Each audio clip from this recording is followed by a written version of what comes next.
Okay, dear students, welcome back to the second PUC Macroeconomics. This is Basraj, lecturer in economics.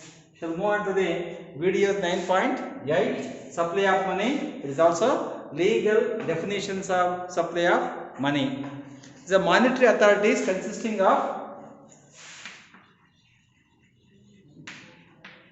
monetary authority.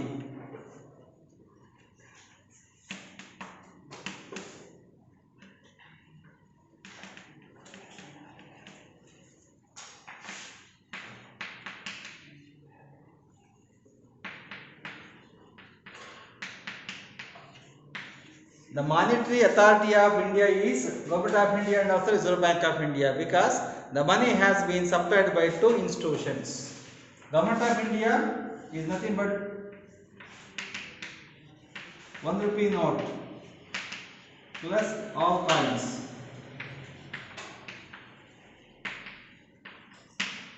₹1 note and all coins have been issued by the Government of India. Reserve Bank of India has been issued rupees 2, 5, 10, 20, 50, 100, 200, 500, 2000.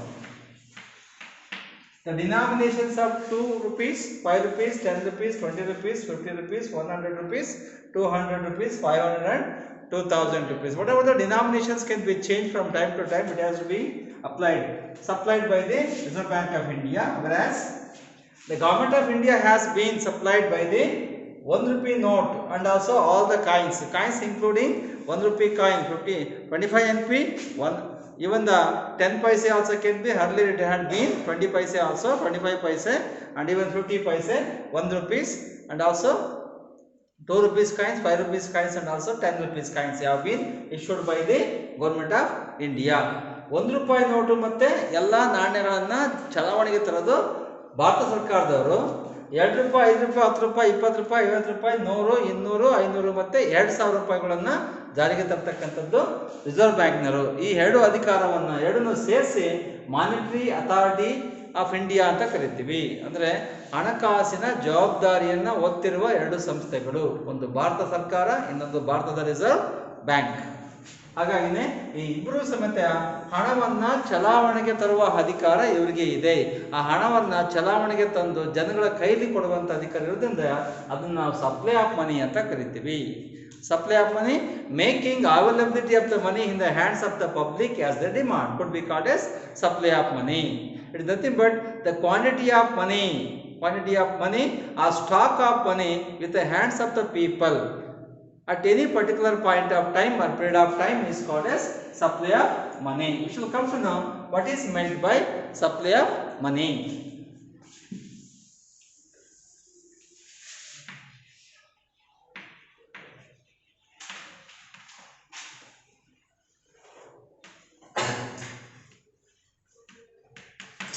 Supply of money means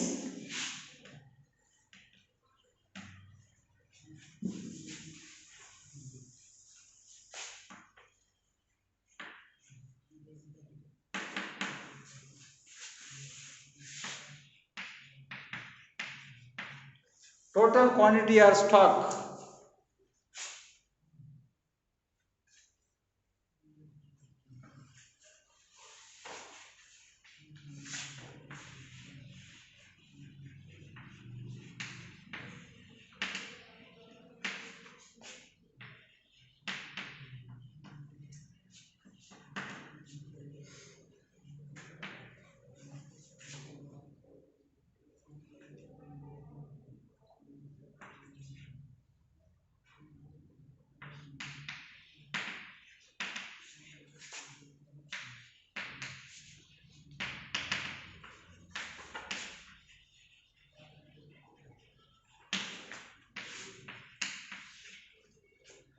or total quantity or stock of money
See, the total quantity or stock of money. Total quantity in the sense that total volume of money considerable in the particular point of time. Any particular point of time ಅಂದರೆ ಯಾವುದೇ ಸಂದರ್ಭದಲ್ಲಿ ಇಡೀ ದೇಶದಲ್ಲಿ ಎಷ್ಟು ಹಣ ಚಲಾವಣೆಯಲ್ಲಿ ಇರುತ್ತೆ, ಎಷ್ಟು ಹಣ ಚಲಾವಣೆಯಲ್ಲಿ ಇರುತ್ತೆ in the economy is called as supply of money. Supply in the sense that money has been printed and bring into the hands of the people as the demand is called as supply of money. ಅದೇ ಹೇಳಿದ್ದು, ಎಷ್ಟು currency ಇದೆ, ಎಷ್ಟು coins ಇದೆ at A particular point of time, ಒಂದು ನಿರ್ದಿಷ್ಟ ಸಮಯದಲ್ಲಿ ಎಷ್ಟು ಕರೆನ್ಸಿ ಮತ್ತೆ ಕಾಯಿನ್ಸ್ ಚಲಾವಣೆಗೆ ಬಂದಿದೆ, ಅದನ್ನೇ ಸಪ್ಲೈ ಆಫ್ ಮನಿ ಅಂತ ಕರಿತೀವಿ. This is supply of money in the sense that total volume or quantity or volume of money or stock of money. Stock ಅಂದ್ರೆ ಗೊತ್ತು, ಎಷ್ಟು ಹಣ ಜನಗಳಿಗೆ ಬೇಕಾಗಿದೆ ಅದನ್ನು ಒದಗಿಸ್ಬೇಕು, ಪ್ರಿಂಟ್ ಮಾಡಿ ಮತ್ತೆ ಮಿಂಟ್ ಮಾಡಿ. ಹಾಗಾಗಿನೇ ಪ್ರಿಂಟ್ ಮಾಡ್ತಕ್ಕಂಥದ್ದು ಕರೆನ್ಸಿಯನ್ನ, ಮಿಂಟ್ ಮಾಡೋದು ಕಾಯಿನ್ಸ್ ಅನ್ನ. ಕರೆನ್ಸಿ ಮತ್ತೆ ಕಾಯಿನ್ಸ್ ಅನ್ನ ಪ್ರಿಂಟ್ ಮಾಡಿ ಜನಗಳಿಗೆ ತಲುಪಿಸ್ತಕ್ಕಂಥ ವ್ಯವಸ್ಥೆ ಏನಿದೆ ಅದನ್ನೇ ಸಪ್ಲೈ ಆಫ್ ಮನಿ ಅಂತ ಕರಿತೀವಿ. Because supply is to be get made because each and every people are demanding for money, because they is to be go for the two different motives as you already come to in the last class, which is transaction motive and speculative motive. Transaction motive and speculative motive. That's why it is to be get supply for the two purposes of the people. ಜನಗಳಿಗೆ ಎರಡು ಉದ್ದೇಶಕ್ಕೆ ಹಣ ಬೇಕಾಗುತ್ತೆ, ಅದು demand for money. ಒಂದು ವ್ಯವಹಾರ ಮಾಡಲಿಕ್ಕೆ ಬೇಕು, ಇನ್ನೊಂದು ಲಾಭ ಬಡ್ಡಿ ಪ್ರಾಫಿಟ್ ಅನ್ನು ದುಡ್ಕೊಳ್ಳೋಕ್ಕೆ ಬೇಕು, ಅದು ಸ್ಪೆಕ್ಯುಲೇಟಿವ್. ಆ ಉದ್ದೇಶಕ್ಕೆ ಹಣ ಬೇಕು ಅಂದಾಗ ಮೊದಲು ಸಪ್ಲೈ ಆಗಬೇಕು. ಸಪ್ಲೈ ಮಾಡ್ತಕ್ಕಂಥದ್ದು ಯಾರು? ಗೌರ್ಮೆಂಟ್ ಆಫ್ ಇಂಡಿಯಾ ಮತ್ತು ರಿಸರ್ವ್ ಬ್ಯಾಂಕ್ ಆಫ್ ಇಂಡಿಯಾದವರು ಕರೆನ್ಸಿ ಮತ್ತು ಕಾಯಿನ್ಸನ್ನು ಎಷ್ಟು ಹಣವನ್ನು ರೆಡಿಯಾಗಿ ಜನಗಳಿಗೆ ಇಟ್ಟಿದ್ದಾರೋ ಅದನ್ನೇ ಅಂತ ಕರಿತೀವಿ supply of money. It is supply of money can be. We shall come to know there are some of the money which has been supplied in the forms. ಬೇರೆ ಬೇರೆ ರೂಪದಲ್ಲಿ ಹಣ ಚಲಾವಣೆಗೆ ಬರುತ್ತೆ, ನಮಗೆ ಸಿಗುತ್ತೆ. It's called as components of money supply.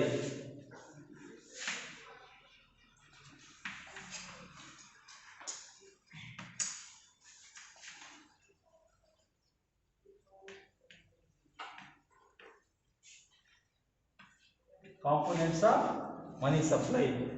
Supply of money is consisting of various types.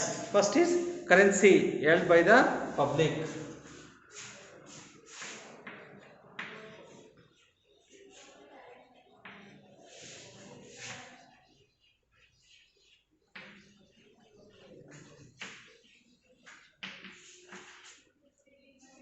Currency held by the public.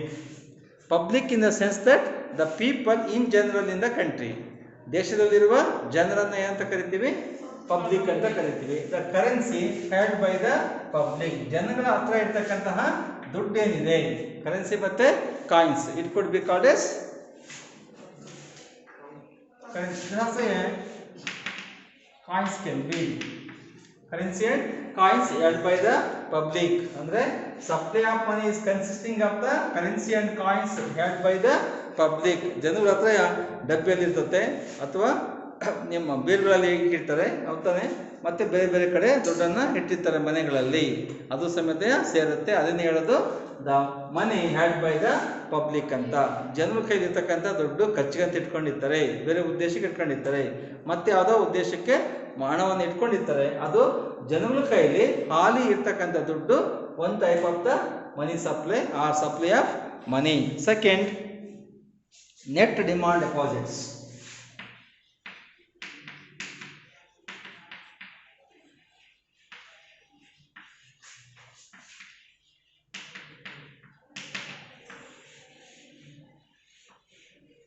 Net demand deposits.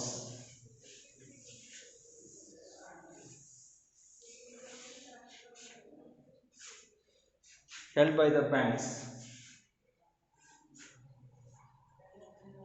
Here net demand deposits. Here net demand deposits in the sense that not long term deposits.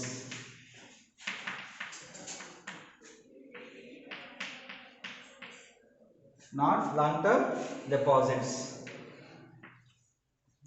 Long term deposits are not available for the current consumption or current circulation.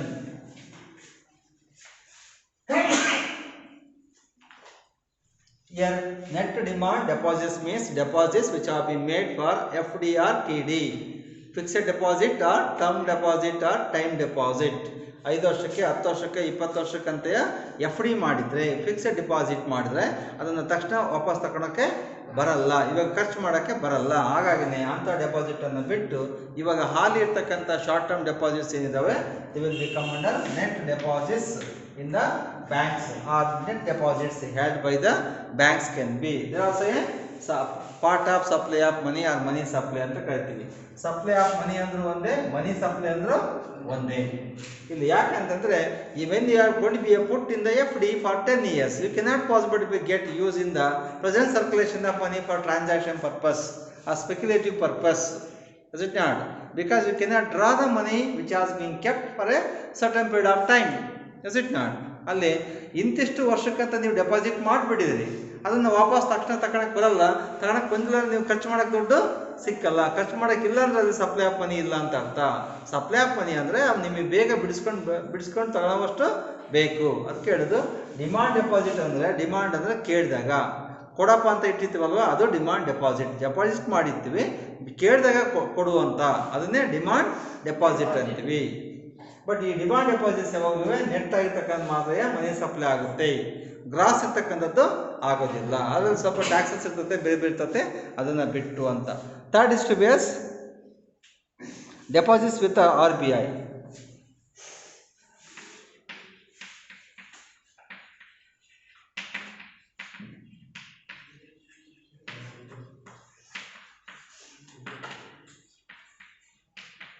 Deposits with Reserve Bank of India. Whatever the deposits have been made by the commercial banks, because CRR and also SLR has to be keep there. Ali cash reserve ratio, CRR has to be as get keep. This is cash reserve ratio has to be as keep. Commercial banks with Reserve Bank of India. ಇಲ್ಲಿ commercial ಬ್ಯಾಂಕ್ಗಳು, ಎಲ್ಲ ಬ್ಯಾಂಕ್ಗಳು reserve bank ಹತ್ರ ಸ್ವಲ್ಪ ದುಡ್ಡನ್ನು ಇಟ್ಟಿರಬೇಕಲ್ಲಿ. ನಾವು ನೋಡಿದ್ದೀವಿ the policy measures to be guest control the credit creation ಅಂತ. ಸಾಲವನ್ನು ಕೊಡೋದನ್ನು ಕಮರ್ಷಿಯಲ್ ಬ್ಯಾಂಕಿಗೆ ರಿಸರ್ವ್ ಬ್ಯಾಂಕ್ನ ಹೆಂಗೆ ಕಡಿಮೆ ಮಾಡ್ತದೆ ಅನ್ನೋದಕ್ಕೆ CRR ಸಮೇತ ಒಂದು. ಇರ್ತಕ್ಕಂಥ ಡೆಪಾಸಿಟಲ್ಲಿ ಸ್ವಲ್ಪ ಡೆಪಾಸಿಟನ್ನು ರಿಸರ್ವ್ ಬ್ಯಾಂಕಲ್ಲಿ ಇಡಬೇಕು. ಅವಾಗೇನಾಯಿತು, ಅವ್ರು ಸಾಲ ಕೊಡ್ತಕ್ಕಂಥ ದುಡ್ಡು ಕಡಿಮೆ ಆಗುತ್ತೆ. ಯಾಕಂದ್ರೆ ದುಡ್ಡು ಏನಾಗುತ್ತೆ, ಇವ್ರಿಗೆ ಕಡಿಮೆ ಉಳಿತತೆ. ಸ್ವಲ್ಪ ದುಡ್ಡನ್ನು ರಿಸರ್ವ್ ಬ್ಯಾಂಕಲ್ಲಿ ಇಡಬೇಕು, ಸ್ವಲ್ಪ ದುಡ್ಡನ್ನು ಕ್ಯಾಶ್ ಆಗಿ ಬ್ಯಾಂಕಲ್ಲಿ ಇಟ್ಕೋಬೇಕು. ಅದನ್ನೇ ಅಂತ ಕರಿತೀವಿ SLR ಅಂತೀವಿ. ಅದು SLR. ಒಂದು CRR, ಇನ್ನೊಂದು SLR. ಇದು ಕಮರ್ಷಿಯಲ್ ಬ್ಯಾಂಕ್ ಹತ್ರ ಇರುತ್ತೆ, ಇದು ರಿಸರ್ವ್ ಬ್ಯಾಂಕ್ ಹತ್ರ ಇರುತ್ತೆ. CRR ರಿಸರ್ವ್ ಬ್ಯಾಂಕಲ್ಲಿ ಇಟ್ಟಿರ್ತಾರೆ. ಅಂದರೆ ಎಷ್ಟು ಡೆಪಾಸಿಟ್ ಬರ್ತದೆ, FD ಇರ್ಬೋದು, SP ಇರ್ಬೋದು, ಆ ದುಡ್ಡಿಗೆ ಸ್ವಲ್ಪ ದುಡ್ಡು ಏನು ಮಾಡಬೇಕು, ರಿಸರ್ವ್ ಬ್ಯಾಂಕಲ್ಲಿ ಇಡಬೇಕು. ಆ ರಿಸರ್ವ್ ಬ್ಯಾಂಕಲ್ಲಿ ಇಟ್ಟಾಗ ಅದನ್ನು ಸಮೇತ ಇವ್ರ ಕಷ್ಟ ಕಾಲದಲ್ಲಿ ವಾಪಸ್ ಇಸ್ಕೋಬಹುದು, ಅದು ಸಮೇತ ಸೇರುತ್ತೆ. This deposits with reserve Bank of India by commercial banks. ಇವು ಕಮರ್ಷಿಯಲ್ ಬ್ಯಾಂಕ್ನವರು ಯಾರ್ಯಾರು ದುಡ್ಡು ಇಟ್ಟಿದ್ದಾರೆ ರಿಸರ್ವ್ ಬ್ಯಾಂಕಲ್ಲಿ, ಆ ದುಡ್ಡು ಯಾರ್ದದು, ಜನಗಳದ್ದು. ಹಾಗಾಗಿಬಿಟ್ಟು ಆ ಪಬ್ಲಿಕ್ ಮನಿಯನ್ನು ಅಲ್ಲಿಟ್ಟಿದ್ದಾರೆ, ಪಬ್ಲಿಕ್ಸ್ ಕೇಳಿದಾಗ ಅದನ್ನ ವಾಪಸ್ಸು ಕೊಡಬೇಕಾಗುತ್ತೆ. ಯಾಕೆ ಅಲ್ಲಿಂದ ಬೇಗ ತಗೊಂಡು ಬರಲ್ಲ ಅಂತ ಅಂದರೆ, ಜನಗಳು ಕೇಳ್ತಕ್ಕಂಥ ದುಡ್ಡು ವಾಪಸ್ ಕೊಡಲಿಕ್ಕೆ ಬ್ಯಾಂಕ್ ಹತ್ರ ಇರ್ತದೆ ಆಲ್ರೆಡಿ, ಅದರಲ್ಲೇ ಅಡ್ಜಸ್ಟ್ ಮಾಡ್ತಾರೆ ಅಷ್ಟೇ. ಒಬ್ಬರು ಬಿಡಿಸ್ಕೊಂಡು ಹೋಗ್ತಾರೆ, ಒಬ್ಬರು ತಂದು ಡೆಪಾಸಿಟ್ ಮಾಡ್ತಾ ಇರ್ತಾರೆ. ಹಂಗಾಗ್ಬಿಟ್ಟು ಟ್ರಾನ್ಸಾಕ್ಷನ್ ನಡೀತತ್ತೆ.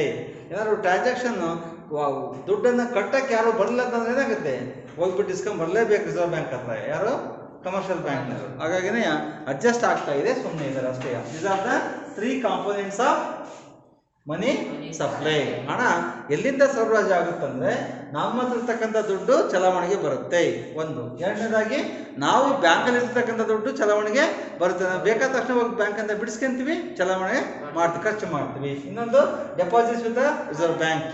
ಏನು ಮಾಡ್ತಾರೆ, ಕಮರ್ಷಿಯಲ್ ಬ್ಯಾಂಕ್ನವರು ನಾವು ಕೇಳಿದ ತಕ್ಷಣ ದುಡ್ಡು ಇಲ್ಲ ಅಂತ ಅವ್ರ ಕೈಯಲ್ಲಿ ರಿಸರ್ವ್ ಬ್ಯಾಂಕ್ ಹತ್ರ ಹೋಗಿ ಇಸ್ಕೊಂಡು ಬರ್ತಾರೆ, ಅಲ್ಲಿ ಏನು ಇಟ್ಟಿದ್ದಾರೆ ಆ ದುಡ್ಡನ್ನು. ಅದರಿಂದಾಗಿನೇ ಆ ಡೆಪಾಸಿಟ್ ಸಮೇತ ಸಪ್ಲೈ ಆಫ್ ಮನಿ. ಇವು 3 ಕಾಂಪೋನೆಂಟ್ಸ್ ಅಂತೀವಿ, ಅಂದರೆ 3 ಭಾಗಗಳು. ಸಪ್ಲೈ ಆಫ್ ಮನಿಯನ್ನು 3 ರೂಪದಲ್ಲಿ ನಾವು ನೋಡಬಹುದು.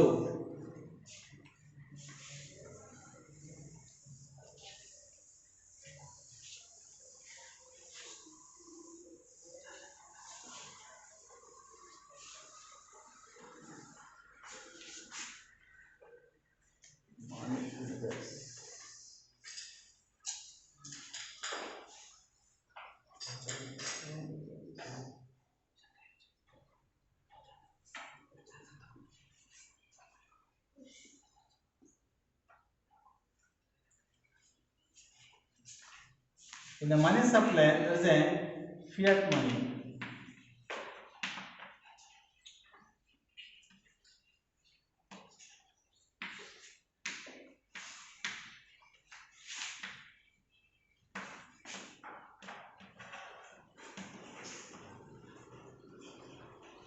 Fiat money means the liquid money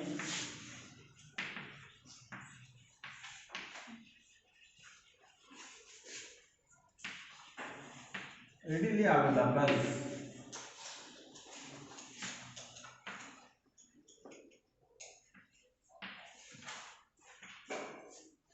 Which can readily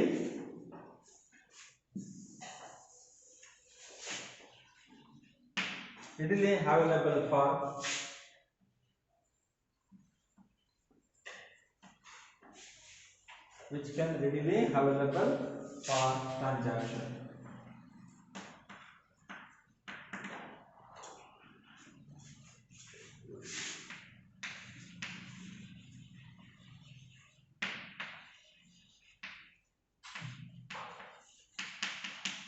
And issued by RBI.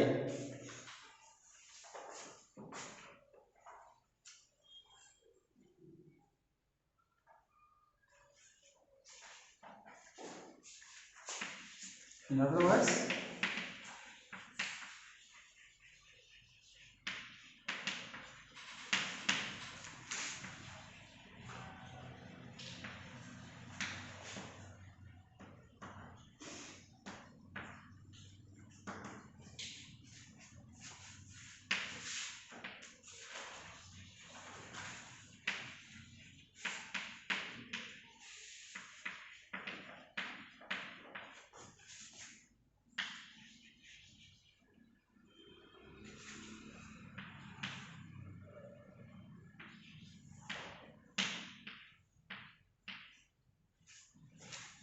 see the fiat money, fiat ಹಣ ಅಂತ ಕರಿತೀವಿ.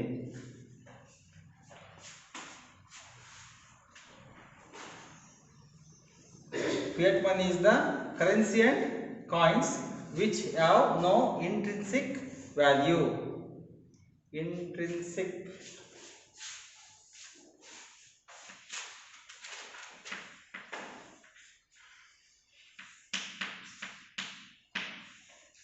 which have intrinsic value, which have no intrinsic value. Here intrinsic value means ಆಂತರಿಕ ಮೌಲ್ಯ ಅಂತ ಕರಿತೀವಿ. Suppose value of gold is intrinsic.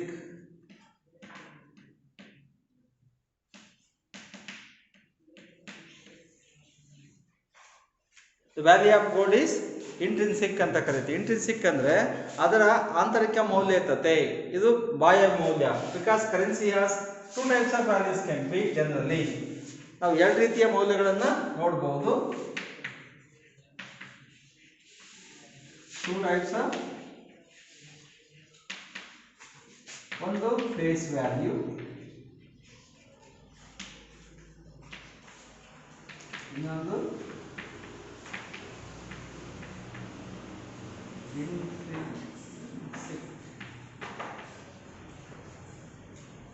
Intrinsic value. Face value is different. ಮುಖಬೆಲೆ ಅಂತ ಕರಿತೀವಿ ನೋಡು. ಏನಂತೀವಿ? ಮುಖಬೆಲೆ. ನಮಗಿರ್ತಕ್ಕಂಥ ಕರೆನ್ಸಿ ಏನಿದೆಯವು ಇವಾಗ ಅವೆಲ್ಲ ಫೇಸ್ ವ್ಯಾಲ್ಯೂ ಇರ್ತಕ್ಕಂಥವು. ಕಾಯಿನ್ನು ಫೇಸ್ ವ್ಯಾಲ್ಯೂ ಇರ್ತಕ್ಕಂಥವು ಎಲ್ಲ ಫೇಸ್ ವ್ಯಾಲ್ಯೂನೇ ಇರೋದು ಇವಾಗ. ಹಂಗಂದ್ರೆ ಏನು ಫೇಸ್ ವ್ಯಾಲ್ಯೂ ಅಂತಂದರೆ ಅದು ನೋಡಲಿಕ್ಕೆ ಮಾತ್ರ 5 ರೂಪಾಯಿ, ನೋಡಲಿಕ್ಕೆ ಮಾತ್ರ 5 ರೂಪಾಯಿ. ಅದನ್ನ ಚೂರು ಮಾಡಿದ್ರೆ ಅದಕ್ಕೆ 5 ರೂಪಾಯಿ ಬೆಲೆ ಇರಲ್ಲ. ನೋಡಿ, ಯಾವುದು ಅದರ ಕ್ವಾಲಿಟಿಯನ್ನು ಹಾಳು ಮಾಡ್ಕೊಳ್ಳುತ್ತೋ ಅವಾಗ ಅದರ ವ್ಯಾಲ್ಯೂ ಇಲ್ಲ ಅಂತಂದರೆ ಅದಕ್ಕೆ ಇಂಟ್ರಿನ್ಸಿಕ್ ವ್ಯಾಲ್ಯೂ ಇಲ್ಲ ಅಂತ, ಆಂತರಿಕ ಮೌಲ್ಯ ಇಲ್ಲ ಅಂತ ಅರ್ಥ. ಸಪೋಸ್ ಆಗಿ ಮೊದಲಿದ್ವಲ್ಲ ಬಂಗಾರದ ಕಾಯಿನು ಬೆಳ್ಳಿ ಕಾಯಿನ್ ಅಂತಿದ್ರಲ್ಲ, ಆ ಏನಾರು ಗೋಲ್ಡ್ ಕಾಯಿನ್ಸ್ ಏನಾರು ಇದ್ಬಿಟ್ರೆ ಅದನ್ನೇ ಮಾಡೋದು, ತದ್ದು ಬಿಟ್ರು ಸಮೇತ ಏನಾಗುತ್ತೆ ಅದಕ್ಕೆ ಬಂಗಾರಕ್ಕಿರೋ ಮೌಲ್ಯ ಇದ್ದೇ ಇರ್ತತೆ. ಅಂದರೆ ಅದು ಚಲಾವಣೆಯಲ್ಲಿ ಇದ್ರೂ ಸಮೇತ ಅದು 5 ರೂಪಾಯಿಯ, ಅದನ್ನ ಕುಟ್ಟಿರೋ ಸಮೇತ 5 ರೂಪಾಯಿಯ, ಅದನ್ನೇ ಅಂತ ಕರಿತೀವಿ ಇಂಟ್ರಿನ್ಸಿಕ್ ವ್ಯಾಲ್ಯೂ ಅಂತೀವಿ. ಅದಕ್ಕೆ ಇಂಟ್ರಿನ್ಸಿಕ್ ವ್ಯಾಲ್ಯೂ. ಇವಾಗ ಇರ್ತಕ್ಕಂಥದ್ದು ಬರೀ 2000 ರೂಪಾಯಿ ನೋಡಿ ಅಷ್ಟೇನೆ, 2000 ರೂಪಾಯಿ ಬೆಲೆ ಇದೆ ಅದಕ್ಕೆ, ಹೌದಾನೆ. ಅದನ್ನ ಕುಟ್ಟಿದ್ರೆ ಅರ್ಧ ಹಾಕಿದ್ರೆ 2 ರೂಪಾಯಿಗೂ ಬಾಳಲ್ಲ ಅಂದ್ರೆ ಅದಕ್ಕೆ ಆಂತರಿಕ ಮೌಲ್ಯ ಇಲ್ಲ. ಅದನ್ನ ಆಂತರಿಕ ಮೌಲ್ಯ ಇಲ್ಲ ಅಂತಂದ್ರೆ ಅದು ಹರಿದ್ರೆ ಅದನ್ನ ಮಾರಾಟ ಮಾಡಿದ್ರೆ ಏನಾದ್ರು ಅದಕ್ಕೆ ಬೆಲೆ ಬಾಳಿದ್ರೆ ಮಾತ್ರ ಅದನ್ನ ಆಂತರಿಕ ಮೌಲ್ಯ ಇದೆ ಅಂತ ಅರ್ಥ. ಅಂದ್ರೆ ನೋಡೋಕ್ಕೂ 2,000 ರೂಪಾಯಿ ಇರಬೇಕು, ಅದನ್ನ ಕುಟ್ಟ ಹಾಕಿದ್ರೆ ಸಮೇತ 2,000 ರೂಪಾಯಿ ಇರಬೇಕು. ಅದಕ್ಕೆ ಅಂತ ಕರಿತೀವಿ ಆಂತರಿಕ ಮೌಲ್ಯ ಮತ್ತೆ ಮುಖಬೆಲೆ. ಬಾಹ್ಯ ಮೌಲ್ಯ ಅಂತೀವಲ್ಲ ಅದು ಮುಖಬೆಲೆ ಅಂತ ಕರಿತೀವಿ, ಗೊತ್ತಾನೆ? ಅದನ್ನೇ ಇಲ್ಲಿ value of gold is intrinsic. Intrinsic ಅಂದ್ರೆ ಆಂತರಿಕ ಮೌಲ್ಯ ಇದೆ ಅಂತ ಅರ್ಥ. ನೋಡಿ, ಅದೇ ಬಿಡ ಹಾಳಾಗಲ್ಲ, ನಷ್ಟ ಆಗಲ್ಲ, ಮತ್ತೆ ಅದ್ ಮಾರ್ಬೋದು, ಹಳೆ ತಗೊಂತಾರೆ ಅಂತ ನೋಡು. ಅದಕ್ಕೆ ಆಂತರಿಕ ಮೌಲ್ಯ ಇದೆ. ಒಂದು ಪ್ಲಾಸ್ಟಿಕ್ ಆಂತರಿಕ ಮೌಲ್ಯ ಇರ್ತದೆ. ಒಂದು ಬಕೆಟ್ ಅನ್ನ 100 ರೂಪಾಯಿ ಕೊಡ್ತಂದ್ರೆ ಆಮೇಲೆ 10 ರೂಪಾಯಿ ಕೊಡ್ತಾ ಅಂತಾರೆ ಅವರು. ಅದಕ್ಕೊಂದು ಆಂತರಿಕ ಮೌಲ್ಯ ಐತೆ, ಹೌದಾನೆ? ಅದಕ್ಕಿರುತ್ತೆ, ಕೆಲವಕ್ಕೆ ಆಂತರಿಕ ಮೌಲ್ಯ ಇರಲ್ಲ. ಇಲ್ಲಿ ಹಾಗೇನೆ ಇಲ್ಲಿ ವೆನ್ ದ ಇಂಟ್ರಿನ್ಸಿಕ್, ನೋಡಿ, ನೋ ಇಂಟ್ರಿನ್ಸಿಕ್ ವ್ಯಾಲ್ಯೂ ಅಂತಂದ್ರೆ ಆ ಒಂದು ಕರೆನ್ಸಿ ಮತ್ತೆ ನಾಣ್ಯಗಳಿಗೆ ಆಂತರಿಕ ಮೌಲ್ಯ ಇರೋದಿಲ್ಲ ಅಂತ ಅರ್ಥ. ಯಾಕಿರಲ್ಲ ಅಂತಂದ್ರೆ ಅವು ಹಾಳಾದ್ಮೇಲೆ ಆ ಲೋಹ ಮತ್ತೆ ನೋಟುಗಳಿಗೆ ಯಾವುದೇ ಬೆಲೆ ಇರೋದಿಲ್ಲ. ಅದನ್ನೇ ಅವಕ್ಕೆ ಇಂಟ್ರಿನ್ಸಿಕ್ ವ್ಯಾಲ್ಯೂ ಇಲ್ಲ. ನೋಡಿ, ಫಿಯಾಟ್ ಮನಿ ಅಂದ್ರೆ ಈ currency and coins are liquid money ಅಂತೀವಿ. ಚಲಾವಣೆಯಲ್ಲಿರುವ ನಾಣ್ಯಗಳು ಮತ್ತೆ ಕರೆನ್ಸಿಗಳು ಇರ್ತವೆ. But which have no intrinsic value, ಅವುಗಳಿಗೆ ಆಂತರಿಕ ಮೌಲ್ಯ ಮಾತ್ರ ಇಲ್ಲ. ಅವು ಹಾಳಾದ್ರೆ ಅವಕ್ಕೆ ಬೆಲೆನೇ ಇರಲ್ಲ. ಅದಕ್ಕೆ ಅಂತ ಕರಿತೀವಿ ಫಿಯಾಟ್ ಮನಿ. ಅದಕ್ಕೆ ನಾವು ಹೇಳೋದು they are the liquid money. Liquid money ಅಂದ್ರೆ ಚಲಾವಣೆಯಲ್ಲಿರುವ ಹಣ, which can readily available for transaction. ಅವು ನೇರವಾಗಿ ಬಳಕೆಗೆ ಬರ್ತವೆ, ಬಳಕೆಗೆ ಬಳಸಬಹುದು ಅಂತ ಅರ್ಥ. ನೀನು ಕರೆನ್ಸಿ ಮತ್ತೆ ಕಾಯಿಸನೇ ಮಾಡಬಹುದು, ನೇರವಾಗಿ ಬಳಸಬಹುದು, ಎಲ್ಲಿ ಬೇಕಾದ್ರೆ ನೀನು ವ್ಯಾಪಾರ ಮಾಡೋಕ್ಕೆ ಬರುತ್ತೆ. ಅದನ್ನೇ ಅಂತ ಕರಿತೀವಿ ರೆಡಿಲಿ ಅವೈಲಬಲ್ ಅಂತೀವಿ. The issued by Reserve Bank of India. RBI issue ಮಾಡ್ತಾರೆ, ಬಿಡುಗಡೆ ಮಾಡ್ತಾರೆ. ಅವನ್ನ ಎಲ್ಲಿ ಬೇಕಾದ್ರೂ ಬಳಕೆ ಮಾಡಬೇಕು. ಅವಕ್ಕೆ ಲಿಕ್ವಿಡ್ ವ್ಯಾಲ್ಯೂ ಇದೆ, ಲಿಕ್ವಿಡ್ ಮನಿ ಆಗಿರ್ತದೆ. ಅದು ಅಂದ್ರೆ ಚಲಾವಣೆಯಲ್ಲಿರುವ ಹಣ ಆಗಿರ್ತದೆ. It is not a dead money. ಯಾರು ತಗೊಳಲ್ಲ ಅಂತ ಹೇಳಂಗಿಲ್ಲ, ಚಲಾವಣೆಯಲ್ಲಿ ಇರ್ತತೆ. ಆದರೆ ಇಂಟ್ರಿನ್ಸಿಕ್ ವ್ಯಾಲ್ಯೂ ಮಾತ್ರ ಇರಲ್ಲ. ಇಂಟ್ರಿನ್ಸಿಕ್ ವ್ಯಾಲ್ಯೂ ಇತ್ತಂದ್ರೆ ಅದೇನಾಗುತ್ತೆ, ಗೋಲ್ಡ್ ಸಿಲ್ವರ್ ಅವೆಲ್ಲ ಇದಾವೆ. ಏನಾರು ಇವಾಗಿರ್ತಕ್ಕಂಥ 5 ರೂಪಾಯಿ ಕಾಯಿನ್ ಇದಾವಲ್ಲ, ಬೆಳ್ಳಿ ಕಾಯಿನ್ ತರಯ, ಅದು ಅಲ್ಲ, ಬಂಗಾರದ ಕಾಯಿನ್ ತರಯ. ಆ ಬಂಗಾರದಿಂದ ಅಂತ ಮಾಡಿದ್ರೆ ಓಕೆನಾಗುತ್ತೆ, ಆಂತರಿಕ ಮೌಲ್ಯ ಇರ್ತಾ ಇತ್ತು.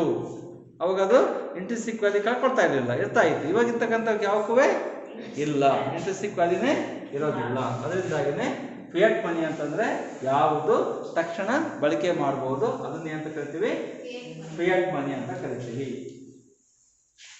ಚಲಾವಣೆಯಲ್ಲಿರುವ ಎಲ್ಲ ಹಣನು ಏನಂತ ಕರಿತೀವಿ, ಫಿಯಾಟ್ ಮನಿ ಅಂತ ಅರ್ಥ. ಹೌದಾ? ಲೀಗಲ್ ಡೆಫಿನಿಷನ್ ಬರೋಣ supply of ಮನಿಯಲ್ಲಿ.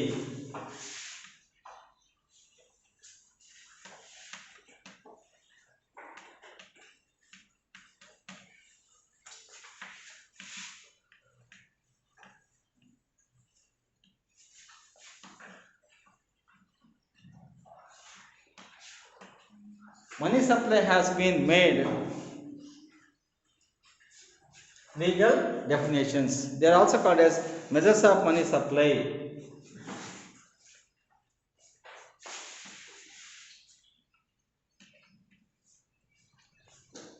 Measures.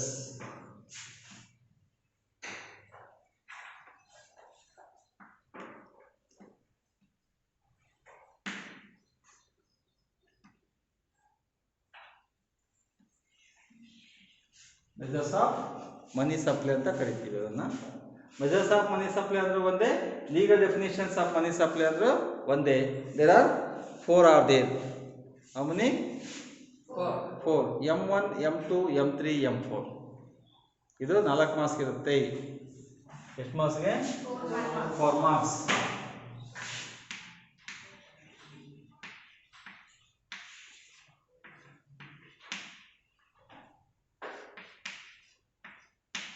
First one is M1. M1 is C, DD and also CC.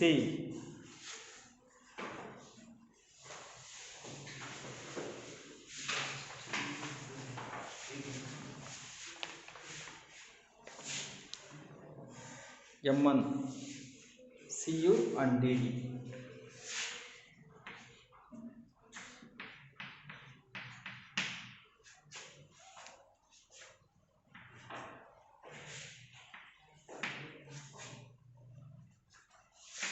CU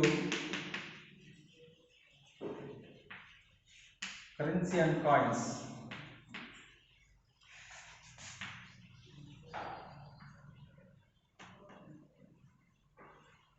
Held by people. DD is demand deposits.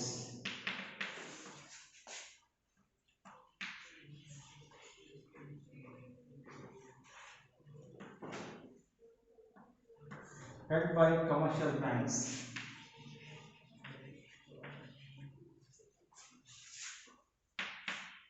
That is M1 CU plus DD, currency and coins and demand deposits.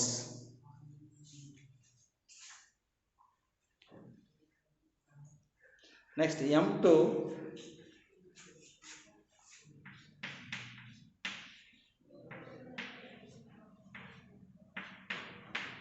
it is M1 plus deposits with the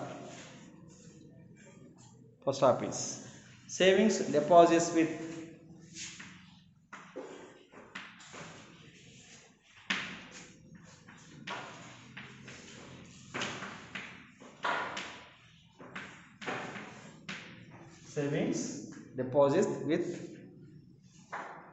post office savings banks.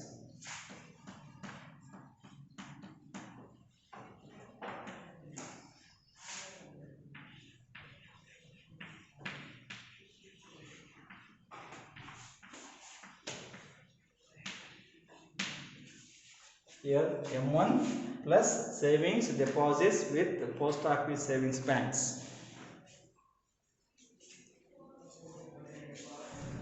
This M1 and M2, it's called as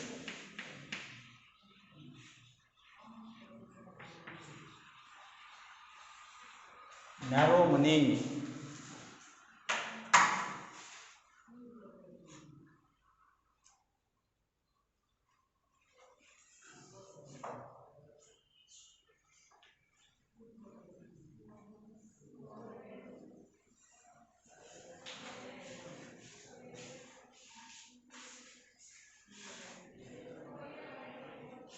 It is narrow money. Narrow money is nothing but a type of supply of money which is in the form of M1 and M2. M1 consisting of currency and coins and also demand deposits with the commercial banks. M2 is the M1. M1 in the sense that currency and coins and also demand deposits of the banks plus savings deposits with the post office savings banks. ಅಂದರೆ ಜನಗಳು post ಆಫೀಸಲ್ಲೂ ಸಮೇತ bank account open ಮಾಡಿಬಿಟ್ಟು ದುಡ್ಡನ್ನು ಅಲ್ಲಿ ಸಮೇತ ಇಡ್ತಾರೆ. ಅದು because post office nowadays is nothing but bank. ಅಲ್ಲಿ ಸಮೇತ ನೀವು ಸ್ಟೂಡೆಂಟ್ ಅಕೌಂಟ್ ಓಪನ್ ಮಾಡೋದಕ್ಕೆ ಬರುತ್ತೆ. ಅವರು ಸಮೇತ ಬ್ಯಾಂಕ್ ಥರನೇ ಕೆಲಸ ಮಾಡ್ತಾರೆ.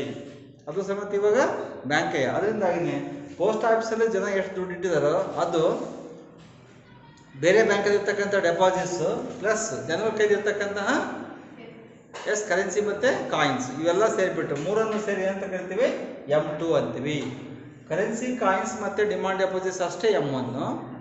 ಇನ್ನು ಕರೆನ್ಸಿ ಕಾಯಿನ್ಸು ಮತ್ತು demand deposits plus post office savings balances ಆ deposits could be called as M2 ಅಂತ ಕರಿತೀವಿ. ಈ ಮೂರನ್ನು ಸೇರಿದ್ರೆ M2 ಅಂತ. ಯಾಕಂದ್ರೆ M1 ಅಂದರೆ ಇವೆರಡು ಸೇರಬೇಕು. ಅಲ್ಲಿಗೆ CU plus DD plus savings deposits with post office savings banks. Post ಆಫೀಸಲ್ಲಿ ಯಾರು ದುಡ್ಡನ್ನು ಇಟ್ಟಿದಾರೋ ಅದು ಸಮೇತ ಸೇರಿಕೊಂಡ್ರೆ ಅದು M2 ಅಂತೀವಿ. ಈ M1 ಮತ್ತು M2 ಎರಡನ್ನೂ ಸಮೇತ ಸೇರಿ ನಾವೇನಂತ ಕರಿತೀವಿ ನ್ಯಾರೋ ಮನಿ ಅಂತ ಕರಿತೀವಿ. ನ್ಯಾರೋ ಮನಿ ಅಂತಂದರೆ the money which is very very liquid form of money. Liquid form of money ಅಂದರೆ ತಕ್ಷಣಕ್ಕೆ ಚಲಾವಣೆಗೆ ಬರುವಂತಹ ದುಡ್ಡನ್ನು ಏನಂತ ಕರಿತೀವಿ ನ್ಯಾರೋ ಮನಿ ಅಂತ ಕರಿತೀವಿ. ಇನ್ಕ್ಲೂಡಿಂಗ್ ಫಿಯಾಟ್ ಮನಿ ಅಂತೀವಿ. ಫಿಯಾಟ್ ಮನಿ. ಫಿಯಾಟ್ ಮನಿ ಅಂದರೆ ತಕ್ಷಣ ಚಲಾವಣೆಗೆ ಬರುವ ಲಿಕ್ವಿಡ್ ಮನಿಯನ್ನು ಫಿಯಾಟ್ ಮನಿ ಅಂತ ಕರಿತೀವಿ. ಯಾಕಂದರೆ ನೋಡಿ ನಾವು ಕರೆನ್ಸಿ ಕಾಯಿನ್ ತಕ್ಷಣ ನಾವು ಯೂಸ್ ಮಾಡ್ಬೋದು, ಬಳಕೆ ಮಾಡ್ಬೋದು. ಮತ್ತು ಡಿಮಾಂಡ್ ಡೆಪಾಸಿಟ್ ಸಮೇತ ಬಳಕೆ ಮಾಡ್ಬೋದು. ಯಾಕಂದ್ರೆ ಡಿಮಾಂಡ್ ಡೆಪಾಸಿಟಲ್ಲಿ ನಾವು ಆನ್ಲೈನಲ್ಲೇ ಮಾಡ್ಬೋದು. ನಾವು ಮಾರಾಟ ಮಾಡಲಿಕ್ಕೆ ಬರುತ್ತೆ, ಕೊಂಡ್ಕೊಳ್ಳೋಕ್ಕೂ ಸಮೇತ ಬರುತ್ತೆ. ಅದು ಸಮೇತ ಕೈಯಾಗಿ ದುಡ್ಡಿದ್ದಂಗೆ ಅಕೌಂಟಲ್ಲಿ ಇರೋದು.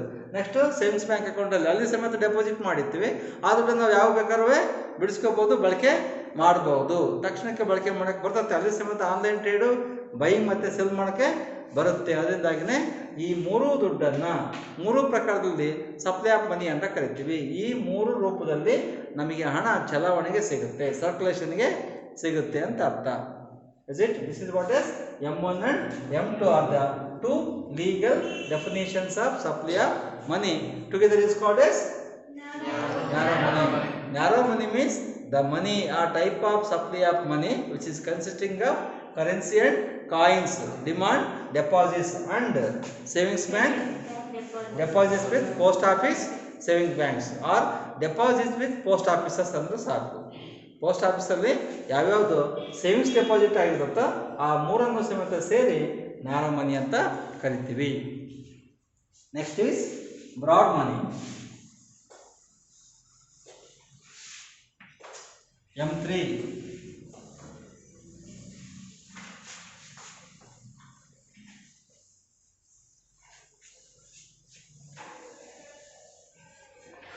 M3 is M1 plus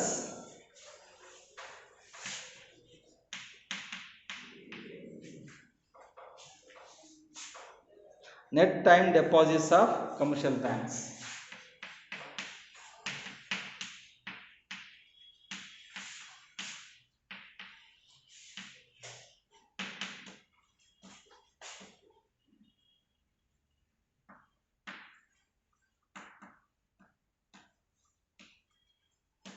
Net time deposits of commercial banks is the M3. M4, M2 plus.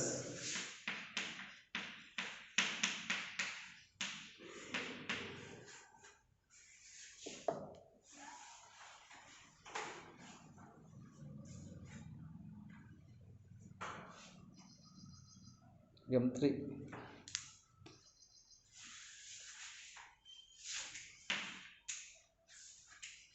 M3 plus total deposits with post office savings.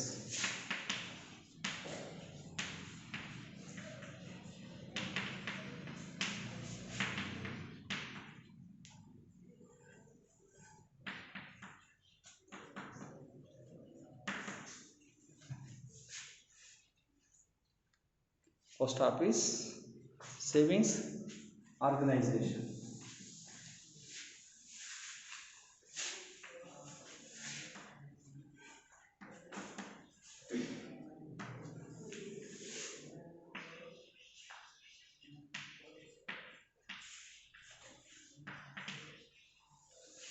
Post office savings organizations excluding NSE.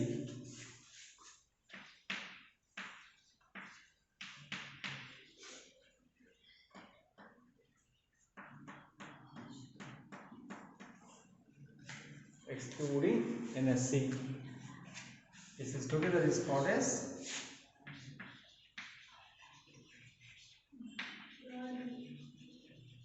broad money.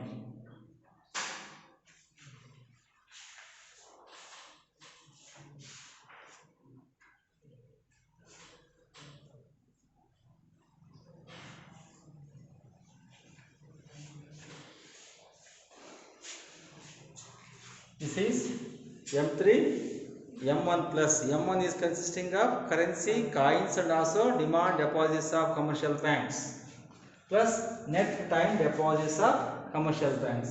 Net time deposits ಅಂತಂದ್ರೆ ಯಾವ್ಯಾವುದು short ಪೀರಿಯಡ್ಗೆ deposit ಮಾಡಿದ್ರೆ ಅದನ್ನು ಬಿಟ್ಟು long period ಯಾವಾಗ deposit ಮಾಡಿದ್ರೋ ಅವೆಲ್ಲ ಬರುತ್ತೆ. ಅದೇ net time deposits of commercial banks ಅಂತ ಕರೀತಾರೆ. ಕಮರ್ಷಿಯಲ್ ಬ್ಯಾಂಕ್ಸ್ ಅಲ್ಲಿ ಎಫ್ ಡಿ ಮಾಡಿರ್ತಾರೆ, ಟಿ ಡಿ ಅಥವಾ ಟಿ ಆರ್ ಅಂತೀವಿ, ಟರ್ಮ್ ಡೆಪಾಸಿಟ್ ಇರ್ತಾವಲ್ಲ ಟಿ ಡಿಗಳು, ಅವನ್ನ ಮಾಡಿರ್ತಾರೆ. ಹಂಗೆ ಎಫ್ ಡಿ ಮಾಡಿರ್ತಕ್ಕಂಥ ಹಣವನ್ನು ಸೇರಿಸಿದ್ರೆ M1 ಜೊತೆಗೆ ಎಫ್ ಡಿ ಮಾಡಿರ್ತಕ್ಕಂಥ ಕಮರ್ಷಿಯಲ್ ಬ್ಯಾಂಕಿನ ಹಣವನ್ನು ಸೇರಿಸಿದ್ರೆ ಅದನ್ನ M3 ಅಂತ ಕರಿತೀವಿ. ಇನ್ನು M4 ಅಂತಂದ್ರೆ M3 ಅಂದ್ರೆ M1 plus net time deposits of commercial banks plus total deposits with post office savings organisations excluding NSE. NSE ಅಂದ್ರೆ ನ್ಯಾಷನಲ್ ಸೇವಿಂಗ್ ಸರ್ಟಿಫಿಕೇಟ್ಸ್.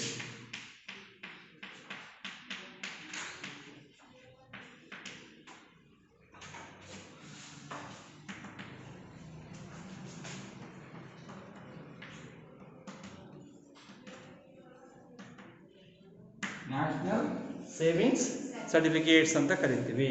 ಈ ನ್ಯಾಷನಲ್ ಸೇವಿಂಗ್ ಸರ್ಟಿಫಿಕೇಟ್ಸ್ ಏನಿದಾವೆ ಅವುಗಳನ್ನು ಬಿಟ್ಟು, ಬಿಕಾಸ್ ಸೆಂಟ್ರಲ್ ಗೌರ್ಮೆಂಟ್ನವರು ಅವನ್ನ ಇಶ್ಯೂ ಮಾಡಿರ್ತಾರೆ, ಅದರಿಂದಾಗಿ ಅದನ್ನು ಲೆಕ್ಕಕ್ಕೆ ತಕ್ಕೊಳ್ಳೋದಿಲ್ಲ.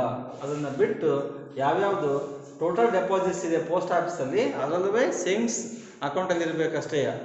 ಆ ಸೇವಿಂಗ್ಸ್ ಅಕೌಂಟ್ ಇರತಕ್ಕಂಥ ದುಡ್ಡನ್ನು M3ಗೆ ಸೇರಿಸಿದರೆ ಕುಡ್ ಬಿ ಕಾಲ್ಡ್ ಎಸ್ M4 ಆಗುತ್ತೆ.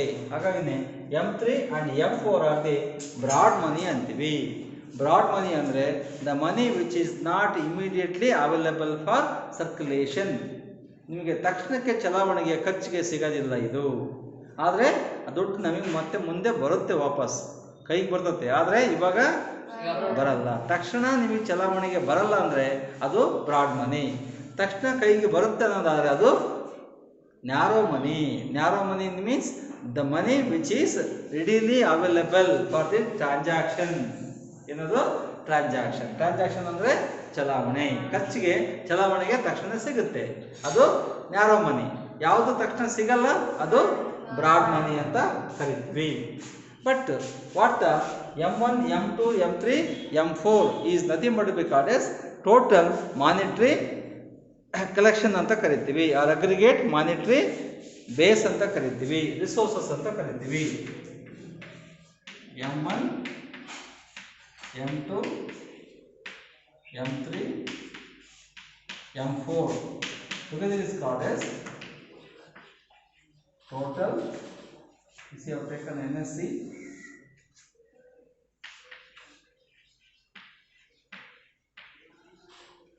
transactions, liquid resources, total monetary resources.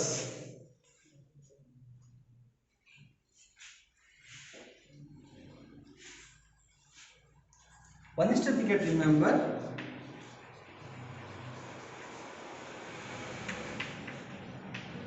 M4 is the least liquid money.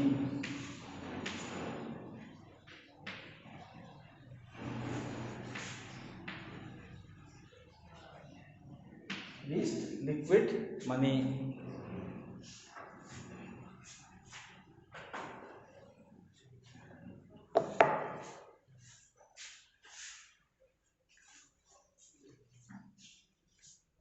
The total monetary base or resource.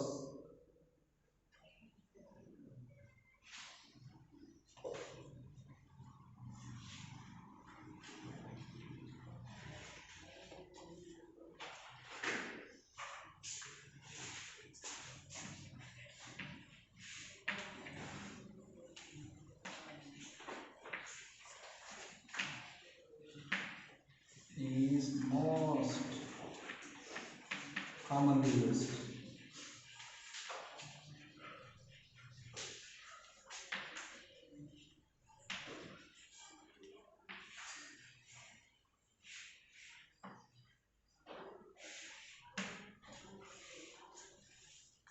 There are most two important things, M3 and also M4. Here M4 is the least liquid money anta karitvi.